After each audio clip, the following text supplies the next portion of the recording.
into what's been going on in the industry. I know you obviously want to get out driving, but I think it's important to understand some of the context that the manufacturers are facing in putting these vehicles on the road in terms of development, but also in terms of their sale. We'll start first with production. This is year-to-date production. As you can see, last year was challenging. We had about 14% drop. And the start of this year, you've seen a degree of continuation of that. There are a number of reasons behind that. First of all, in terms of production and production output, the industry is moving from internal combustion engine manufacturing to increasingly electrified. That's not like doing a simple model change. You have to invest in new plant, new machinery, totally new technology, so it happens over a much longer period. In addition, we have seen over the past few years, we obviously lost Honda at Swindon, and what you're seeing globally is a drop in demand for vehicles, certainly across Europe. We want to see that recover, but as we'll see, the market is changing. You can also see there in commercial vehicle manufacturing, that was actually up last year, and despite the news that was announced in November last year about Vauxhall or Stellantis focusing all their CV production at Ellesmere Port, which is the closure of Luton just down the road. Ultimately, CV production in the UK is actually relatively robust. However, globally, as I said, it's a very volatile situation. Touch on trades is the flavour of the month at the moment. For manufacturers in the UK, we are still export led. 80% of what we produce goes abroad. For some manufacturers, the overwhelming majority of their output goes to the EU. And overall, as an industry, about 60% of what we produce goes to the rest of Europe. But for other manufacturers, most obviously the high-value, small volume manufacturers, somewhere between 30 to over 50% of their manufacturing production goes to the US. When Trump announced the Section 232 tariffs, which basically lifted the tariffs from 2.5% to 27.5%, orders stopped overnight. If you're a high net worth individual, of course you can afford an extra, pay $300,000 for a car, you can afford $375,000, but you're not going to spend that. You're a shrewd individual, you've made your money, you know you'll just wait. You've got 7 or 8 cars in the garage, you don't need another car. You will wait and see what happens, and that's exactly what played out. So getting a deal was absolutely vital for the industry. The industry, those people and companies that you have face an existential threat. Now, not all the agreement, not all the details have been completed, but the tariff will reduce from 27.5 down to 10% in total. There will be a quota of 100,000 vehicles. Exactly how that's allocated is still to be determined. Last year we exported 101,107 vehicles, so you can see where that is the logic. Now this will be reviewed, and ultimately we view this as a floor rather than a ceiling. Ultimately you want to demonstrate that the UK industry and the exports we make to the US are not in competition with US manufacturing. As I said, it's not a finalised deal, but what we announced last week were the heads of terms that on which will be the basis. We hope to get this implemented urgently because, as I said, manufacturers have vehicles ready to ship but don't know where they will be pricing. I think a tremendous amount of credit must be given to the UK government, not only to get a deal, but to be first in line to get a deal and to put automotive at the very top of their list of priorities. And so in a conversation I had in Washington a few weeks ago with the Ambassador Peter Mandelson, that's the first thing he said. He was reporting back, and their focus was automotive because they recognise the existential threat. Let's turn to registrations. First of all, year-to-date car registrations are up about 3.1%. Battery electric vehicles about 35.2%. The market share continues to rise. We're sitting at about just over 20.7%. This time last year, we're at 15.7%. Obviously, in terms of the money, you see that the April figures are down. March, as we often see, was particularly strong this year because of some tax changes that kicked in April, so you saw sort of that kind of pull forward in some of the registrations. But the challenge It's still very much about how do we move the market away from industrial combustion engines increasingly to EVs. It's not just about cars. Again, look at HGVs, down slightly, but again, a relatively healthy market. And we look at bus and coach registrations, up 70%. And increasingly those, in fact, are ahead of the game in terms of electrification. They have the platform and the use case that lends itself much more readily to electrification. But they also face challenges. The notional end of sale date for trucks of 26 tonnes and below is 2035, the same as cars and vans. And for those above 26 tonnes is 2040. In terms of life cycle, that's not long away. The biggest obstacle that we often still see is getting grid connections. If you're a fleet operator, you need a connection to your depot. We need to see the connections on more connections for HGVs specifically, as well as vans on the strategic road network. This is why it has to be everyone acting in concert if you are to deliver some of those ambitions. In terms of used cars, transactions also up, and again, you're gradually seeing EVs flowing through into the market.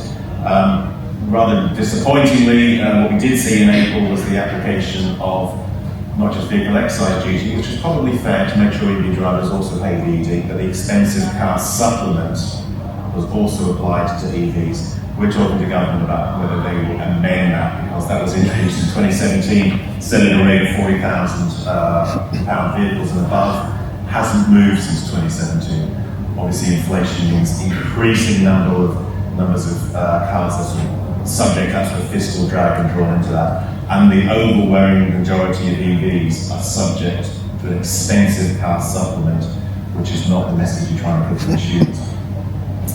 So what we have seen recently was, at the beginning of this year, some proposed changes to the mandate.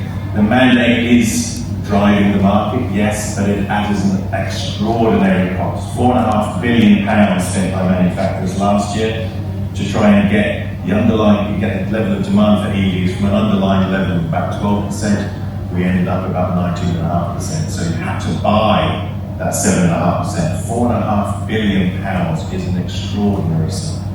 Unsustainable. So things needed to change and needed to change quickly. So through consultation, the government did agree that they would change some of the flexibility of that. Not the trajectory, but some of the flexibilities.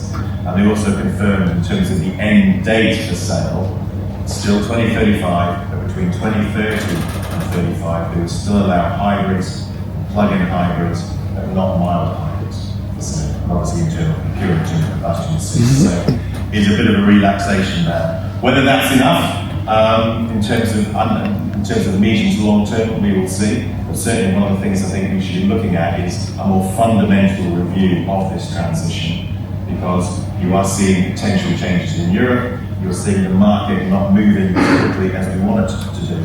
And this is despite what you see here,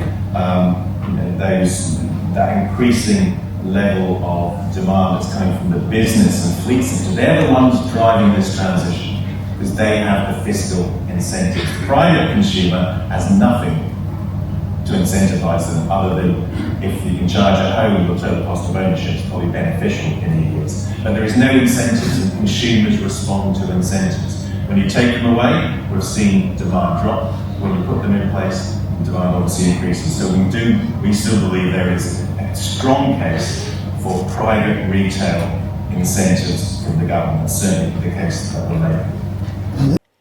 Hope you're enjoying this video. Make sure to hit like, share, and subscribe if you're not already doing so. And support independent automotive journalism channels like mine. You can do that at patreon.com, coffee.com, or taking out a subscription right here on YouTube. Or you know what, better still, you can go and buy my books. I've got 3 books out now. They're all on Amazon. They're all available to buy. More details on this are in the description, but buying any of these books will certainly help. Thanks so much for watching.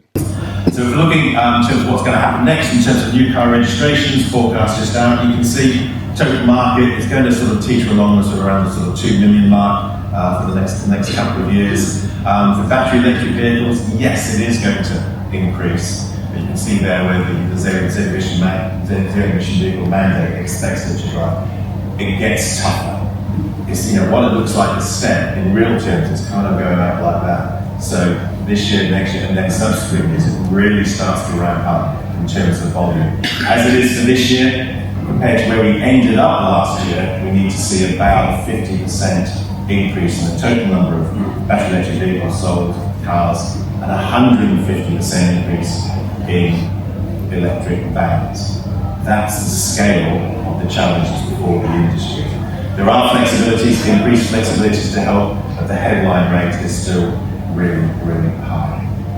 But of course, if we can deliver this, the price is huge, both in terms of contribution to economic growth, carbon savings, financial benefits to the economy, and so forth, which is why we think government needs to do more.